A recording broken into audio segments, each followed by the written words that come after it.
Hi guys, so now after we've installed everything on a Windows machine with Python 3.6 and the latest version of zipline-trader, now we are going to set up the research environment and run everything in a notebook so we could use everything we've installed.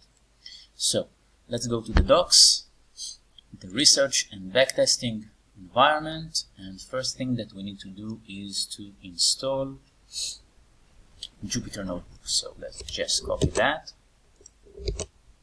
and run it.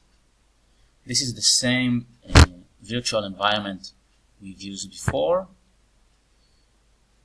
with the clean install, and everything is still in a command line.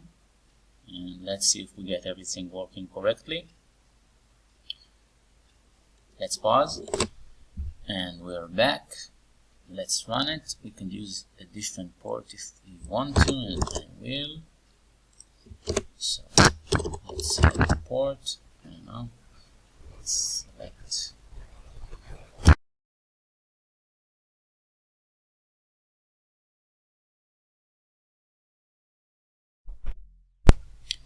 And we've got Jupyter Notebook running. We could now select an engine, but ours is not here, kernel, so we need to add that, and let's do that. So I just added this part to the docs. You may need to add your kernel to Jupyter environment, so we will do it right now. Let's do this.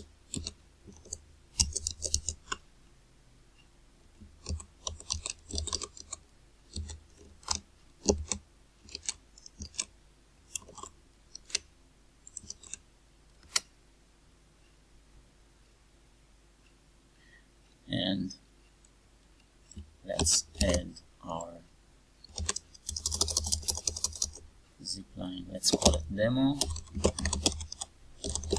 You could name it however you want. And now let's try it again. So let's run Jupyter Notebook, and now I could use that. Alright, so let's move on. So this was setting up Jupyter Notebook in the zipline-trader environment.